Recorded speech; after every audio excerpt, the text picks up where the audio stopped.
دیکھو بڑی شخصیتیں ہمیشہ کسی ظالم کو کچلنے کے لیے پیدا ہوتی ہیں. قدرت کا انتخاب ہے. جب بھی کوئی مغرور، جب بھی کوئی سرکش، جب بھی کوئی ظالم حکومت سنبھالتا اور اقتدار کی کرسی پہ بیٹھتا ہے اور وہ لوگوں کے خون سے ہولی کھیلتا ہے، وہ گھمنڈ کرتا ہے، وہ تکبر کرتا ہے، وہ انا ربکم الاعلی کی صدائیں بلند کرتا ہے، تو پھر اس کو مٹانے کے لیے کبھی کوئی ابراہیم خلیل آتا ہے، کبھی کوئی موسیٰ کلیم آتا ہے، کبھی انبیاء کی جماعت آتی ہے. یزید کو مٹانے کے لیے حسین کو اٹھایا جاتا ہے. اللہ اکبر. بخت و نصر جیسے پلیدوں کو ختم کرنے کے لیے انبیاء کرام کی جماعت آتی ہے. کیا ہوا؟ یہ نمرود کا پورا نام ہے نمرود ابن کنعان. یہ حضرت نوح علیہ السلام کی چوتھی پشت میں پیدا ہوا تھا. یہاں پر ایک بات اور سن لیں آگے، حالانکہ میں گزرنا چاہتا ہوں لیکن پھر وضاحت کروں گا کہ نمرود جو تھا اس کا سلسلہ نسب اگرچہ مشرک کا سلسلہ نسب معتبر نہیں ہوتا لیکن بہرحال ہے تو نا. حضرت سام بن نوح سے ملتا ہے اور حضرت نوح علیہ السلام کے دور سے 1709 سال کے بعد کم و بیش وہ پیدا ہوا. نمرود کتنے سال کے بعد؟ 1709 سال کے بعد کم و بیش وہ پیدا ہوا، یعنی کم و بیش 2000 سال کے بعد وہ پیدا ہوا. اور نمرود کی جو عمر تھی وہ 800 سال کی عمر تھی. اس کی نمرود 800 سال تک جیا. آپ جو ہے وہ چھوٹی چھوٹی عمر والوں سے تھوڑا پریشان ہو جاتے ہوگا کیا؟ ایسے ظالموں کو بھی قدرت نے مہلت دی جی 800 سال تک. اور کتنے سال حکومت کی؟ 400 سال تک. 5 سال کا حاکم نہیں بنا تھا، 400 سال تک حکومت کی. لیکن سنو، جو جتنا ظلم کرے گا، جو جتنا ظلم کرے گا اتنا وہ بھگتان بھگتے گا. یہ دنیا اپنے پاپ کے، اپنے سارے پاپ کے ڈنڈ مکمل طور پر بھرنے کی جگہ ہے. دنیا سے جانے کے بعد جو ٹھکائی ہوگی، دھلائی ہوگی، اس نے تو کسی انسان نے دیکھنا نہیں ہے جو جہنم میں ہوگی.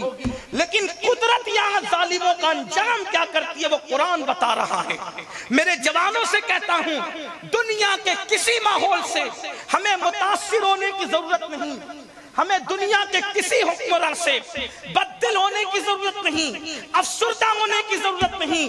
واقع ابراہیم بتا رہا ہے کہ اگر کوئی شب تاریک آئی ہے تو اس کے پیچھے صبح کی نوید ضرور جلوگر ہوگی. اگر کوئی نمرود آ کر کے کھڑا ہے تو کوئی ابراہیم اس کے پیچھے ضرور جنم لے گا. اگر کوئی فرعون آیا ہے اس کے پیچھے کوئی موسیٰ ضرور آئے گا. اگر کوئی یزید اٹھا ہے اس کو مٹانے کے لیے حسین ابن علی ضرور تشریف لائیں گے. ہمیں کبھی مایوس اور افسردہ نہیں، بس ایک بات کرنا ہے، ایک کام، صرف ایک کام.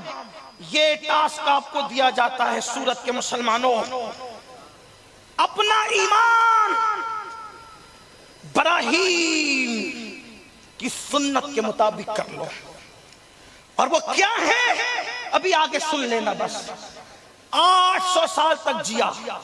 ابن جریر وغیرہ تو کہتے ہیں کہ 1000 سال کی عمر ہوئی اس کی، 1000 سال کی. لیکن بہرحال 800 سال بھی ہوئی تو کوئی چھوٹی عمر نہیں ہے نا.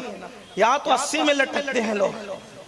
800 سال جیا، 800 سال، 400 سال تک حکومت کی. اور ایک خاص بات، 400 سال جب حکومت کی، وہ دور میں انٹرنیٹ کی دنیا نہیں تھی، واٹس ایپ کی دنیا نہیں تھی، فیس بک کی دنیا نہیں تھی، بینک کی دنیا نہیں تھی، ہوائی جہاز، ٹرین، پلین، سائیکل کی دنیا نہیں تھی. اس دور میں وہ اکھنڈ دنیا کا بادشاہ تھا. اکھنڈ بھارت کا خواب نہیں دیکھ رہا تھا، وہ اکھنڈ دنیا کا بادشاہ تھا. اکھنڈ دنیا کا، پوری دنیا کا بادشاہ تھا وہ. اور 4 بادشاہ ہوئے ہیں جو پوری دنیا کے بادشاہ ہوئے ہیں، جس میں 2 مسلمان ہیں، 2 غیر مسلم ہیں. جو 2 مسلمان بادشاہ ہوئے، ایک سکندر ذوالقرنین ہے، یہ وہ سکندر نہیں ہے۔ کون سا سکندر؟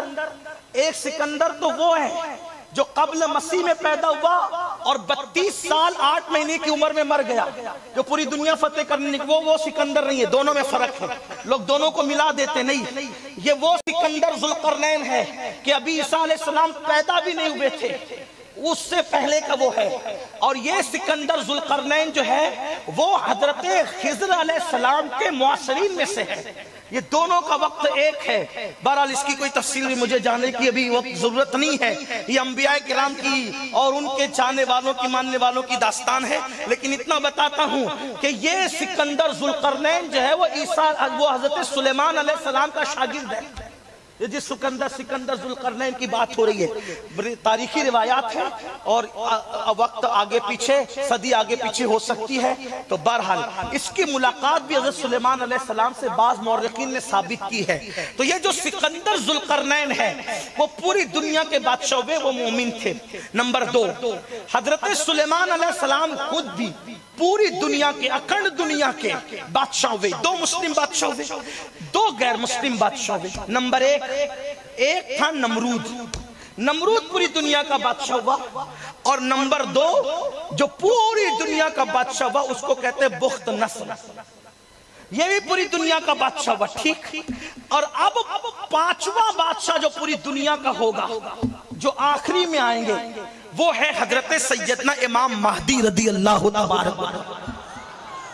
وہ پوری دنیا کے بادشاہ ہوں گے، بادشاہ بن کر آئیں گے۔ میرے آقا نے فرمایا، اے میری امت، تمہارا مقدر کیا ہے؟ جس کی ابتدا پہ محمد الرسول اللہ ہے اور جس کے اینڈ پر بھی محمد مہدی ہے۔ بڑی شان والی شخصیت ہے۔ کچھ لوگوں کو، خاص طور پہ ہمارے پڑوس کے ملک کے ٹی وی اینکروں کو امام مہدی کے بلانے کی بہت جلدی ہے۔ کوئی کہتا ہے 2 سال میں آئیں گے، کوئی کہتا ہے 5 سال میں آئیں گے، کوئی کہتا ہے پیدا ہو چکے، جیسے کہ ان کو کال آئی ہو کہ پیدا ہو چکے۔ معاذ اللہ، کیا حالات بنا رکھے۔ ارے مہدی جب آئیں گے آپ اپنا کام کیجئے، اس لیے کہ کچھ لوگ امام مہدی کا جو تذکرہ بار بار کر رہے ہیں، اس لیے کہ آپ کی توجہ پوری اس طرف ہو اور آپ یہ سوچو کہ جب مہدی آنے ہی والے ہیں ساری زلف پریشہ کو سنوارنے کے لیے، تو مجھے محنت کی کیا ضرورت ہے۔ مہدی کو جب آنا ہے وہ تشریف لائیں گے، ہمیں اپنے حصے کا کام خود کرنا ہے۔ کسی شاعر نے کہا تھا، شکوے ظلمت شب سے تو کہیں بہتر تھا، شکوے ظلمت شب سے تو کہیں بہتر تھا، اپنے حصے کی کوئی شمع جلاتے جاتے، اپنے حصے کی کوئی شمع جلاتے جاتے۔ آپ میرا عقیدہ آئیں گے، تب آنا آئیں گے، لیکن ہمارے امام اہل سنت کی تحقیق کے مطابق، جو امام اہل سنت کی تحقیق ہے، انہوں نے شیخ محی الدین ابن عربی کی تحقیق کو سامنے رکھ کر اگر اس کو دیکھا جائے تو کم سے کم ابھی 400 سے 500 سال امام مہدی کو آنے کو باقی ہے۔ لیکن حتمی طور پہ ہم یہ بات نہیں کرتے، واللہ تعالی عالم ورسولہ عالم، لیکن یہ 2 سال 5 سال آپ سے مہدی کب آئیں گے، یہ اللہ والے لوگ موجود ہیں۔ ابھی تھوڑا سا کوئی فتنہ اٹھتا ہے، یہ جان مال کی بازی لے کر کے کھڑے ہو جاتے ہیں۔ امام مہدی تب آئیں گے جب دین ایسے سمٹ کر حرمین جائے گا جیسے سانپ اپنے بل کے اندر چلا جاتا ہے۔ ایسے لوگ، یہ اللہ والے جو رسول کے نام پہ آگ بھی مر مٹنے کا جذبہ رکھتے ہیں۔ لوگ آپ کو بھلے ڈانٹ پیٹ کریں، گالیاں دی گلوچ دے، آپ کے ایمان عقیدے میں سوالیہ نشان کھڑا کریں، لیکن میں تو یہ مانتا ہوں کہ ہم سے زیادہ جذبات اللہ رسول کے نام پہ خدا نے آپ کو دیے ہیں۔ جب ہم جیسے اہل منبر گھروں میں بیٹھتے ہیں تو جان کی قربانی آپ دیتے ہو، ہم آپ کو سلام کرتے ہیں آپ کی عظمت کو۔ آپ جیسے لوگوں کے جذبات کی ہوتے ہوئے امام مہدی نے کب آنا؟ مہدی نے تو اس وقت آنا ہے جب پوری دنیا سے اسلامی حکومتوں کا خاتمہ ہو جانا، پوری دنیا سے مسلم حکمران ختم ہو جائیں گے، حکومتیں ختم ہو۔ ابھی تو ایسے لوگ ابھی بھی موجود ہیں جو حضور کے نام پہ سر جھکا، حضور کے نام پہ سب کچھ قربان کرنے کے لیے تیار ہے. تو میں عرض یہ کر رہا تھا کہ میرے اپنے دل کے جذبات ہیں، میں تھوڑا سا جو ہے وہ دائیں بائیں ہو جاتا ہوں، تو لیکن مضمون آپ کو یاد رکھنا ہوگا. میں بار بار کہتا ہوں کہ میں باضابطہ طور پر کوئی مقرر نہیں ہوں. خطیب کا فن ہوتا ہے کہ وہ ڈائریکٹ چلتا ہے، لیکن میں فقیر آدمی ہوں، جو باتیں یاد آتی ہے بولتا چلا جاتا ہوں. کل پہ نہیں چھوڑتا، اس لیے کہ کل کس نے دیکھا، جو آ گئی دل پہ وارد ہو گئی وہ بات کہہ دی جائے، تاکہ اللہ کرے کسی کی اصلاح ہو جائے. تو یہ 4 بادشاہ ہیں، 4 گزر چکے، ایک آنے والے ہیں. ایک بادشاہ کے متعلق اور بھی آیا ہے کتابوں میں کہ وہ پوری دنیا کا بادشاہ تھا. توجہ کرنا، اس کا نام ہے شداد. یہ بھی بڑا نخرے باز تھا. اس نے اللہ کو غضب کا چیلنج کیا اور کہا تیری کیا جنت ہے، دیکھ جنت میں بناؤں گا. توجہ کرنا، مال سے مغرور ہوا، حکومت سے مغرور ہوا، گھمنڈی ہوا اور چیلنج کرتا ہے کیا تیری جنت کا لوگ ذکر کرتے ہیں، میں جنت بناؤں گا. اور پھر اس نے عدن کے میدان میں جنت بنائی. جب اس نے عدن کے میدان میں جنت بنائی، اپنی خود ساختہ جنت، کوئی چیز ایسی نہ چھوڑی کہ جنت کا جو ذکر کیا جاتا ہے اس کے معنوں میں وہ نہ بنائے. جواہرات تو جواہرات زمین پر، زمین مشک کی ہوگی جنت کی تو مشک بچھایا.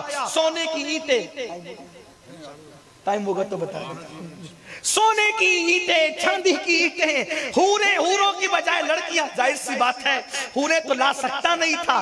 حالانکہ جنت کی حور کیا ہے میرے بھائی، حدیث پاک میں آتا ہے جنت کی حور اگر اپنا کنگن دنیا میں ایسے کر دے تو اس کی چمک کی وجہ سے ساری دنیا اندھی ہو جائے.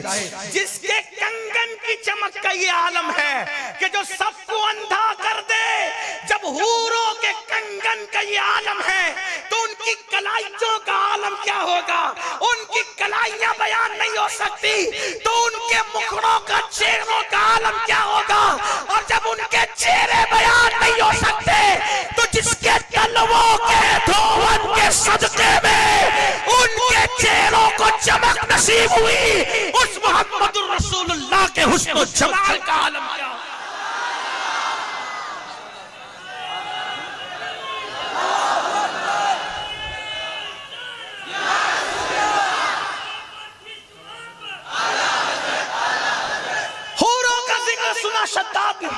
شداد نے حوروں کا ذکر سنا تو اس نے لڑکیاں رکھی خوب. کئی سالوں تک، درجنوں سالوں تک کہ اس کی خود ساختہ جنت بنتی رہی. جب اس کے چمچوں نے آگے کہا شداد سے جنت بن گئی، کہا اب ہم اس کو دیکھنے جائیں گے، اس جنت کا مزہ لینے جائیں گے. وقت کے فرعون شداد اور بخت نصروں کو پتہ کرنا چاہیے. طاقت تمہاری نہیں، طاقت رب محمد کی بڑی ہے، جس نے ابرہا کے مغرور لشکر کو ابابیلوں کی کنکریوں سے ہلاک کر دیا، جس نے شداد کو مقام عبرت بنا دیا. اور میرے اپنے جوانوں سے بھی کہتا ہوں، سورت والوں دولت کے نشے میں کبھی فرعون مت بننا، جوانی کے نشے میں کبھی نمرود مت بننا، دولت کے نشے میں کبھی شداد مت بننا. دولت دینے والے خدا کو کبھی بھولنا مت جانا زنا کے اڈوں پر، مت جانا شراب کے اڈوں پر. جو دینا جانتا ہے وہ چھیننا بھی جانتا ہے. خدا دولت دے تو عاجزی کرو، خدا دولت دے اس کی راہ میں خرچ کرو، خدا جوانی دے اس کی راہ میں خرچ کرو. ورنہ دیکھو اپنے پاس کیا ہے، ارے 1-2 فیکٹری کے مالک ہو، 2-4 دکانوں کے مالک ہو، چند بنگلے اور مکانات کے مالک ہو. شداد تو اللہ اکبر ایک قول کے مطابق پوری دنیا کا بادشاہ، دنیا میں جنت بنائی. اور جب اپنی جنت دیکھنے گیا، اس کی سواری کے 2 قدم اس کی اپنی خود ساختہ جنت کے اندر تھے اور 2 قدم اس کے باہر تھے. تھوڑا تصور کریں آپ کتنے شوق سے جنت بنائی تھی زمین کی. 2 قدم سواری کے اندر ہے، 2 قدم پوری جنت دیکھ بھی نہیں سکا. اللہ نے فرمایا اس کی روح نکالی. خود کی بنائی بھی جنت میں. یہ عبرت ہے. اگر حکومت اور اقتدار کے نشے میں یہ کرو گے تو انجام کیا ہوگا. میں محسوس کر رہا ہوں ٹائم پورا ہوا، میں مختصر میں سمیٹ کر بات کرتا ہوں.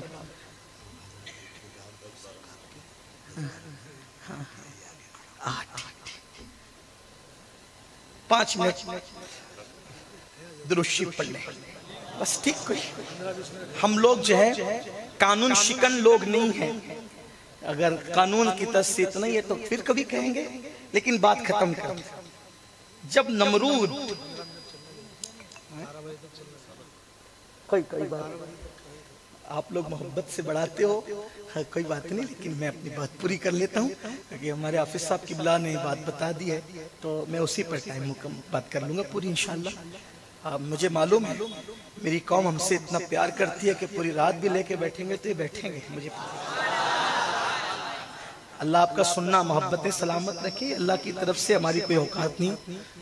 نمرود 400 سال تک لوگوں کو کاٹتا رہا، مارتا رہا، لوگوں کا مرڈر کرتا رہا، لوگوں کے گھر اجاڑتا رہا، عورتوں کو بیوہ کرتا رہا. اللہ نے کہا اب تجھے مزہ چکھا، کیونکہ جب ظلم اپنی انتہا کو پہنچتا ہے تو اللہ پھر مزہ چکھا، کیونکہ بندے سب اللہ کے بندے ہیں. اللہ کو ظلم پسند ہے. ایک جملہ یاد رکھنا، بڑے مفکرین نے کہا ہے، بڑے بڑے مفکرین نے کہا ہے، اللہ کفر اور شرک کرنے والوں کو تو مہلت دیتا ہے. توجہ کریں، اللہ کفر اور شرک کرنے والوں کو تو مہلت دیتا ہے، اللہ ظلم کرنے والوں کو مہلت نہیں دیتا. ظلم اتنی خطر، ظلم چوٹی پہ کرو گے، اگر ظلم کرو گے تباہ ہو جاؤ گے، ظلم کرو گے برباد ہو جاؤ گے. اور یاد رکھنا صرف ظلم کسی کو پتھر مارنے کا نام نہیں، ظلم صرف کسی کو گالی دینے کا نام نہیں، ظلم صرف کسی کے گھر اجاڑنے کا نام نہیں. یہ سب ظلم ہے. سب سے بڑا ظلم یہ ہے کہ انسان گناہ کرے، جو گناہ کرتا ہے وہ اپنے آپ پہ ظلم کرتا ہے. اللہ ظالموں کو موقع نہیں دیتا، مہلت نہیں دیتا.